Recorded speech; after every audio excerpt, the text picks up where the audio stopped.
जब स्कूल खोला गया था तो मेरा ये अपना पर्सनल निर्णय था कि जिस वजह से हम पूरी उम्र परेशान रहे, फ़ीस जमा नहीं हो पाई और हमें लाइन से निकाल दिया जाता था, फिर घर भेज दिया जाता था।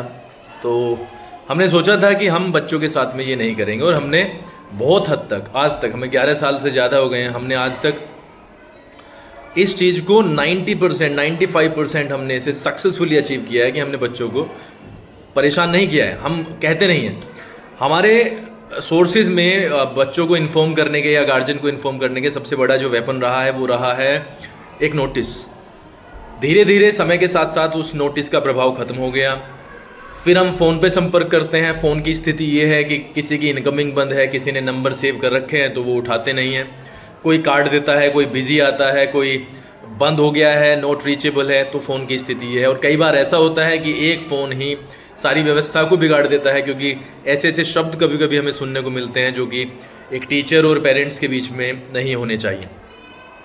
उसके बाद में तीसरे नंबर पर ये अब ग्रुप का चलाया है, ग्रुप में लगातार मैसेज जा रहे हैं। वो भी मतलब मुझे तो प्रभाव ही नहीं लगता है, क्योंकि उसका भी कोई रिप्लाई आता नहीं है बच्चों के माध्यम से। और फिर फोर्थ जो ऑप्शन बचता है, फिर बच्चे ही बचते हैं। अब बच्चों की जो पूरी की पूरी प्रणाली ऐसी है, एग्ज़ाम के अलावा बच्चे स्कूल में आते नहीं हैं। 50, 60, 70% बच्चे ऐसे हैं जो रोज़ बदल बदल के आते हैं। कोई 2 दिन की छुट्टी पर है, कोई 1 दिन की छुट्टी पर है, कोई 3 दिन की छुट्टी पर है। और 20-30% बच्चे ऐसे होंगे जो up to the mark attendance को मतलब पर होते हैं वो।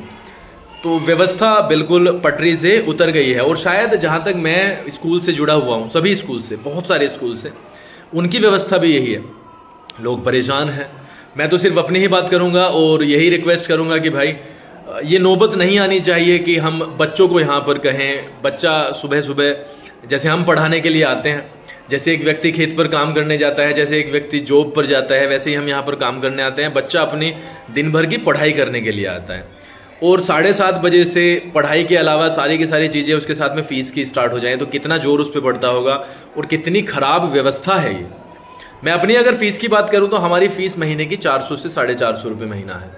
अगर आप इसे पर डे में कन्वर्ट करेंगे तो 13, 14, 15 रुपये ये आएगी। और मुझे अचंभा है कि हम किताब भी फ्री देते हैं, कोई एग्ज़ामिनेशन फ़ीस नहीं है, कोई बिल्डिंग चार्ज नहीं है, कोई एडमिशन फ़ीस नहीं है, उसके बावजूद हम इतनी बुरी तरीके से स्ट्रगल कर रहे हैं इस फ़ीस के कारण। लास्ट ईयर का बैलेंस बचा हुआ है। इस साल के 6 महीने जा चुके हैं। 9th 10th के रजिस्ट्रेशंस चल रहे हैं। 9th 10th के रजिस्ट्रेशन में अभी भी कई बच्चे रह रहे हैं जिन्होंने रजिस्ट्रेशन फ़ीस जमा नहीं की है। मैं लगातार उन पर कॉल कर रहा हूं। उन्होंने मेरे फ़ोन काटने शुरू कर दिए हैं, अब उठाने बंद कर दिए हैं।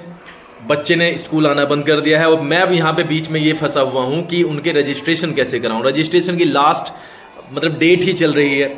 अब ये मान के चलिएगा कि मैं इस कसमकश में हूँ कि मैं उनके रजिस्ट्रेशन कराऊं या ना कराऊं। कराऊंगा तो मुझे पैसों की ज़रूरत है, नहीं कराऊंगा तो फिर 4 दिन के बाद में 4 आदमी यहाँ पर खड़े होकर हो जाएंगे कि यार ये तो तुमने जिम्मेदारी वाला काम नहीं किया, बच्चे का 1 साल बर्बाद हो गया। आप करें तो मतलब मुझे समझ नहीं आ रहा है कि मुझे करना क्या है। मैं अभी भी फ़ोन पर, मैं अभी 1 घंटे फ़ोन करके आया हूँ, एक नोटिस लिख के लाया हूँ। आज फिर से सारे बच्चों को नोटिस दिया जाएगा। मेरा 1-1.5 घंटा अब ख़राब हो गया। अब नोटिस को लिखने में ख़राब होगा। 10th क्लास मेरी फ्री बैठी हुई है। मैं कुछ पढ़ाने के लिए आया था, उसके बावजूद मैं मतलब कुछ नहीं कर पा रहा हूँ पढ़ाने के मतलब विषय में। सिर्फ एक फ़ीस के कारण सारी की सारी व्यवस्था चौपट है। सारे टीचर्स परेशान हैं, उनकी सैलरी टाइम से नहीं मिलती। स्वीपर तक परेशान है। लाइट के कनेक्शंस तक काटने की बात आ गई। लो मैं बता देता हूँ, लाइट का कनेक्शन काट दिया था। अभी जई साहब आए थे, उन्होंने एक अल्टीमेटम दिए थे कि अगर इतने रुपये जमा नहीं हुए तो शाम तक ये कनेक्शन कट जाएगा। ये व्यवस्था है। बड़ी मुश्किल से ऊपर के अधिकारी से बात करके, बड़ी मुश्किल से कुछ पैसे जमा करके वो कनेक्शन बचवाया। अब तो सारी की सारी चीज़ें ओपन हैं और मैं कब तक एक व्यक्ति इधर उधर से इंतजाम करके ब्याज पे पैसे ले लेके कब तक इंतजाम करता रहेगा। मेरी आपसे सिर्फ यही मतलब पैर पकड़ के ये विनती है कि भैया 400 450 रुपये महीना है, आप इन्हें मंथली का मंथली ख़त्म कर दिया करो। टीचर सारे के सारे परेशान हैं, सैलरी उनकी नहीं मिलती, स्वीपर की सैलरी नहीं मिलती। मेरे से जुड़े हुए लोग परेशान हैं क्योंकि जिससे मैं ले लेता हूँ उसका उस टाइम पे जाता नहीं है और मेरा पैसा 11-12 लाख रुपए इस तरीके से पड़ा हुआ है। फ़ोन उठाता मैं नहीं हूँ क्योंकि कारण है, बहुत सारी चीज़ें, बहुत सारे ऐसे फ़ोन आते हैं जो नए नंबर से आते हैं जिनके मैं फ़ोन नहीं उठा रहा हूँ क्योंकि मुझे पैसा देना है। ये रीज़न है फ़ोन ना उठाने का। आप तो लोग सोचते होंगे जानबूझ के, अरे कोई नहीं चाहता कि लोग बचें। मैं क्यों बचता हूँ? उस बहस से बचता हूँ मैं। मेरी आपसे विनती है, हाथ पैर मतलब जोड़ के विनती है, मैं पैर पकड़ने के लिए तैयार हूँ कि भैया मैं लगातार नोटिस पे नोटिस भेज रहा हूँ, अभी भी मेरे 1000 रुपये खर्च होंगे नोटिस पे जाने में। मैं पैर पकड़ के आपसे विनती करता हूँ कि कम से कम गाँव की व्यवस्था है, ये बच्चे यहाँ पर एक बहुत ही रीजनेबल प्राइस में, रीजनेबल कॉस्ट में पढ़ रहे हैं, ये व्यवस्था को ना बिगाड़ो। अगले साल से हम भी उसी वाले नियम पे आ जाएंगे कि जो भैया फीस देगा वो पढ़ लेगा, जो नहीं देगा अब क्या करें, मजबूरी है। किताब फ्री देने का ट्रेंड चलाया था, वो सक्सेसफुली हमने तो इम्प्लीमेंट कर दिया, लेकिन कोई कोई कोई विद्यालय नहीं देता, और अगले साल से शायद मुझे भी यही करना पड़ेगा। फिर से मैं रिक्वेस्ट करता हूं, मैं कितनी बार पैर पकड़ूं, मैं कितनी बार हाथ जोड़ूं आपके, आप इसे फीस को क्लियर कराइए आजकल में ही प्लीज। मतलब बहुत ज्यादा दिक्कतें हैं।